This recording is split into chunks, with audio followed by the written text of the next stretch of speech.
नमस्कार दोस्तों, मैं सी मनोज गुप्ता स्वागत करता हूं आपका हमारे YouTube channel all about taxes में। आज हमारी इस वीडियो में हम बात करेंगे कि इनकम टैक्स के अंदर वो कौन कौन सी सेविंग्स हैं जो आप करते हैं तो आप टैक्स सेव कर सकते हैं।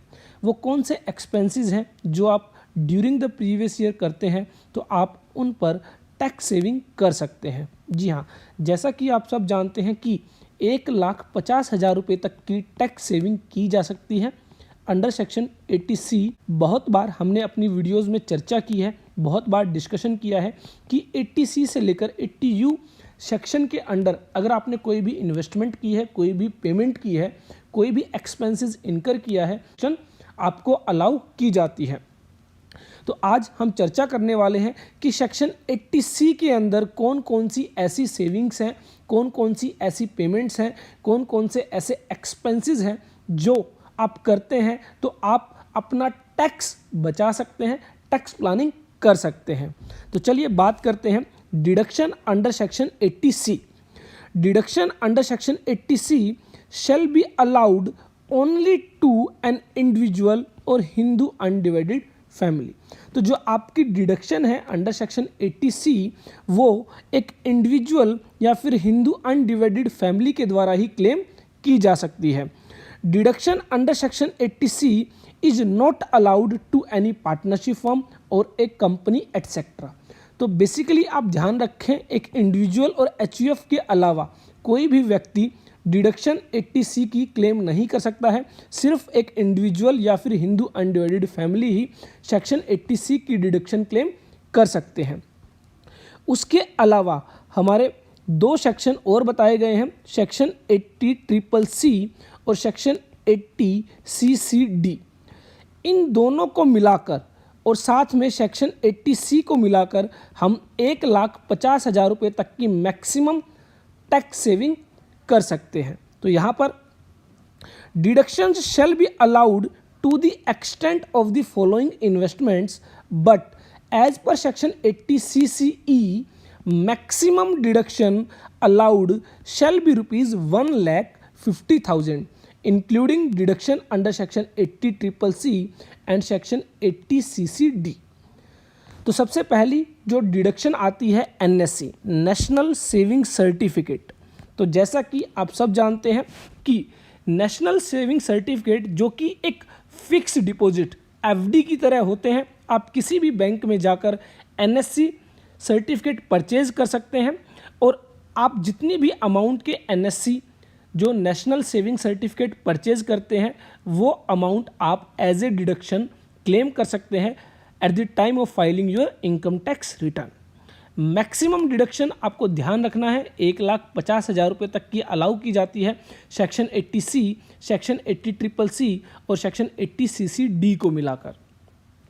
तो यहाँ पर deduction shall be allowed if amount has been invested in national saving certificate and NSC are just like a fixed deposit with a bank. Amount can be invested in the name of self, spouse or minor children and HUF can invest the amount in the name of any of its member. तो अगर आप एक individual हैं तो आप अपने spouse के लिए, दैट मीन्स अपनी वाइफ के लिए या फिर अपने हस्बैंड के लिए उसके नाम से भी परचेज कर सकते हैं, अपने माइनर चिल्ड्रन के नाम से भी परचेज कर सकते हैं। और अगर आप एक हिंदू अनडिवाइडेड फैमिली है तो ऐसे में आप यह इन्वेस्टमेंट अपने किसी भी मेंबर के नाम पर भी कर सकते हैं। Deduction shall be allowed equal to the amount invested. तो जितनी अमाउंट आप इन्वेस्ट करेंगे उतनी ही अमाउंट की आपको डिडक्शन मिलेगी। And amount received on maturity shall be exempt from income tax. तो जो अमाउंट आपको मैच्योरिटी के बाद मिलेगी तो वो आपकी इनकम टैक्स से एग्जेम्प्ट रहेगी, उस पर कोई भी इनकम टैक्स आपको पे नहीं करना होगा। But interest shall be taxable every year on accrual basis. लेकिन जो इंटरेस्ट है वो आपका ईयरली बेसिस पर टैक्सेबल होगा। But payment of interest shall be received on maturity. तो जितनी अमाउंट आप इन्वेस्ट करते हैं आपको एक टाइम के बाद सर्टेन पेमेंट कर दी जाती है। तो ऐसे में आप जितनी अमाउंट की पेमेंट आपको मैच्योरिटी पर मिलने वाली है और जितनी आप इन्वेस्ट करते हैं उसका जो डिफरेंस है वो आपका इंटरेस्ट अमाउंट होता है और वो आपका ईयरली टैक्सेबल रहेगा। Deduction under section 80C shall also be allowed for such accrued interest, but no deduction shall be allowed for accrued interest of the year in which SSC has received payment. तो ध्यान रखें कि जो interest yearly आपका accrue होगा वो deduction के तौर पर अलाउ होगा, लेकिन लास्ट जब आपको पेमेंट मिलेगी जिस ईयर में, उस ईयर का जो इंटरेस्ट है वो आपका टैक्सेबल रहेगा. NSC are issued for 5 years और 10 ईयर्स. तो एक एग्जाम्पल के जरिए हम यहाँ पर समझने की कोशिश करते हैं. Mister x has income under the head house property 10 lakh rupees.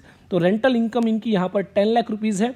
He has invested rupees 50,000 in NSC on 1 अक्टूबर 2019. तो 1 अक्टूबर 2019 को ये 50,000 रुपये NSC national saving certificate purchase करते हैं. He has invested rupees 40,000 in previous year 18-19 also. Previous year 18-19 में भी इन्होंने 40,000 रुपये की जो है NSC परचेज की थी. And there is accrued interest of rupees 4,000 in previous year 19-20. 4,000 रुपये का इंटरेस्ट अक्रू है. He has also received 1 lakh on maturity of NSC which were invested in the earlier years, and original amount is rupees 60,000 and interest for current year is 8,000. In this case compute his tax liability.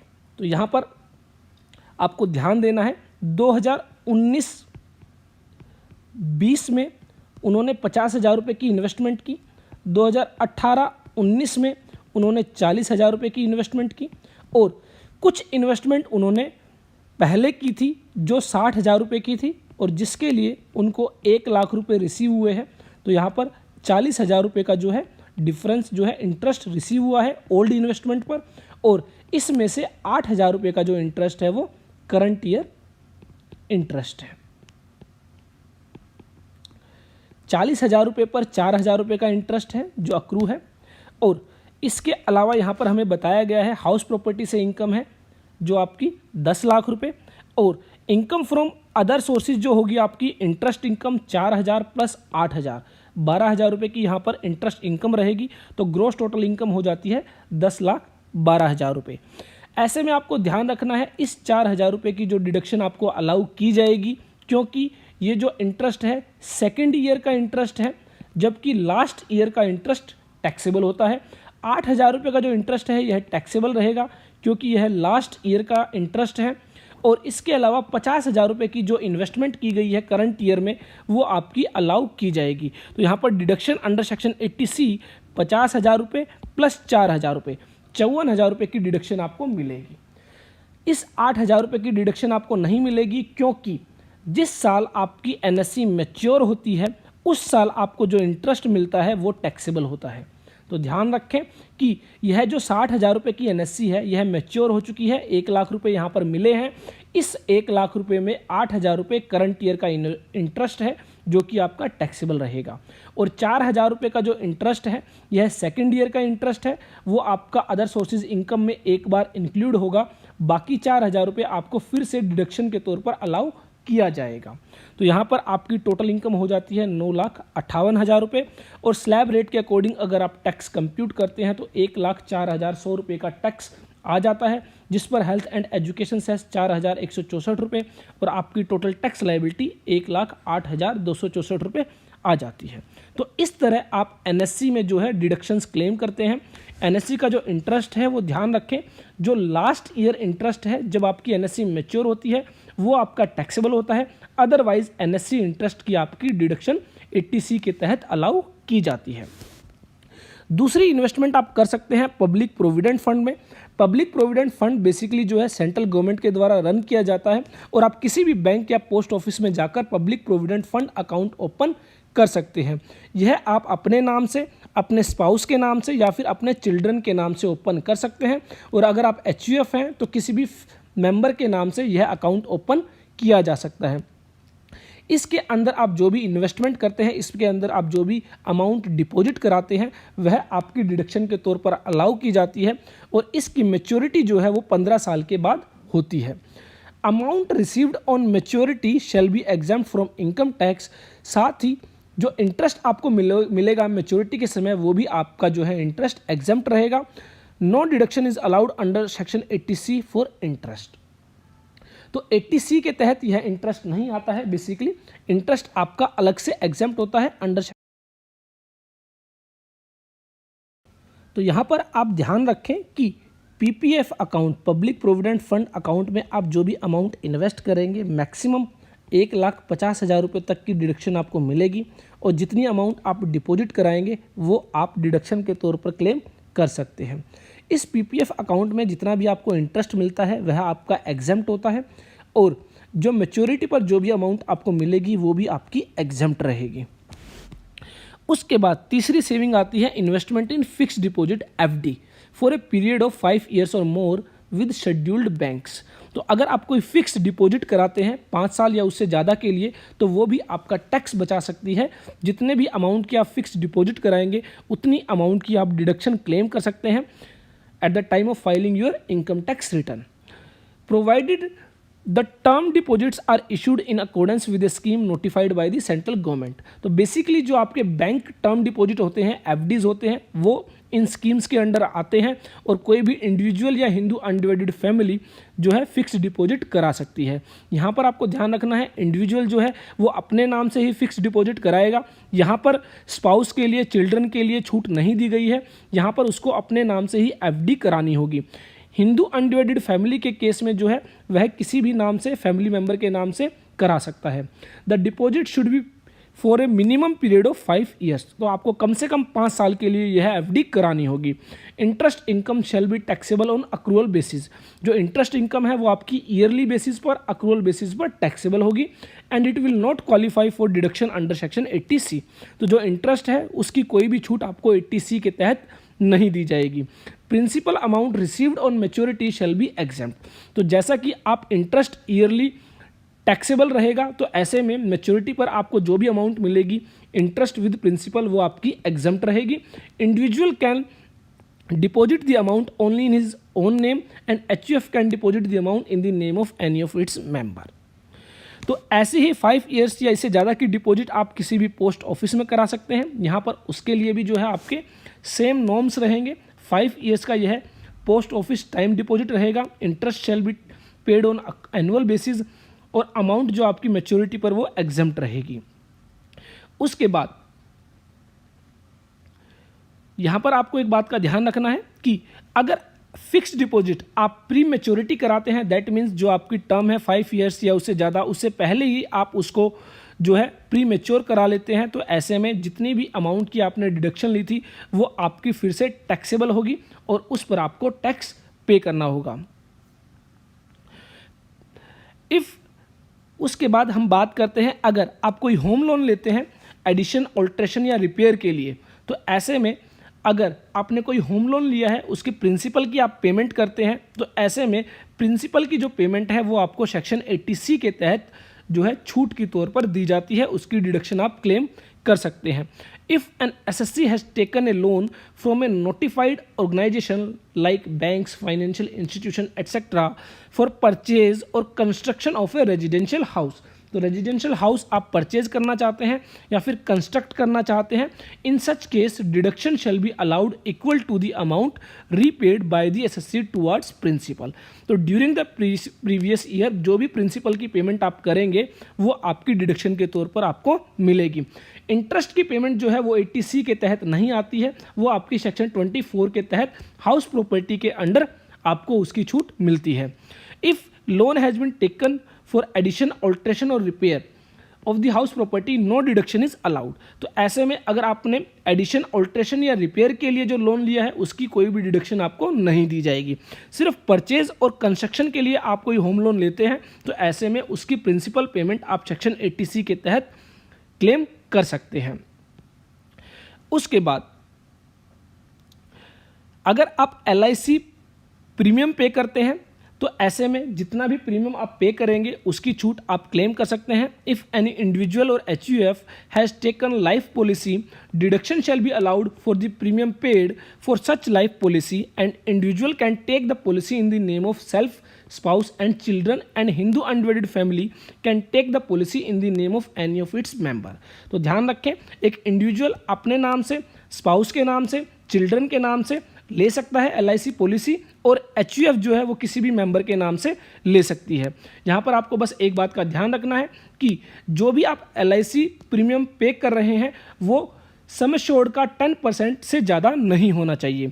Deduction is allowed equal to the premium paid but maximum up to 10% of capital sum assured.